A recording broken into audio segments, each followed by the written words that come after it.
আসলে প্রিয় ভাইয়েরা, আপনাদের কাছে আমার নতুন নতুন কিছু শেয়ার করতে খুব ভালোই লাগে। নতুন কিছু ফলো করলেই আমি শেয়ার করার চেষ্টা করি। দেখেন, এই মসজিদের মধ্যে মোটামুটি বাংলাদেশের মধ্যে সব চিত্র, কিন্তু একটা চিত্র দেখলাম একটু ভিন্ন। বাংলাদেশের মতো এখানে জুতা রাখার আলাদা কোনো বক্স নাই। খুব সুন্দর না? কী কারণে এটা জানেন? আমাদের বাংলাদেশের মতো এই দেশে জুতা চুরি হয় না। এখানকার মানুষ ভদ্র আছে। এই যে দেখেন, যার যার মতো জুতা রাখছে, জুতা নিচ্ছে, কোনো প্রকার খোয়া যাওয়ার সম্ভাবনা নেই।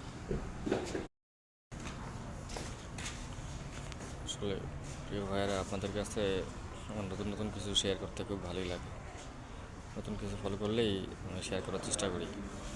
দেখেন, এই মসজিদের মধ্যে মোটামুটি বাংলাদেশের মধ্যে সব চিত্র, কিন্তু একটা চিত্র দেখলাম একটু ভিন্ন। বাংলাদেশের মতো এখানে জুতা রাখার আলাদা কোনো বক্স নাই। খুব সুন্দর না? কী কারণে এটা জানেন? আমাদের বাংলাদেশের মতো এই দেশে জুতা চুরি হয় না। এখানকার মানুষ ভদ্র আছে। এই যে দেখেন, যার যার মতো জুতা রাখছে, জুতা নিচ্ছে, কোনো প্রকার খোয়া যাওয়ার সম্ভাবনা নেই।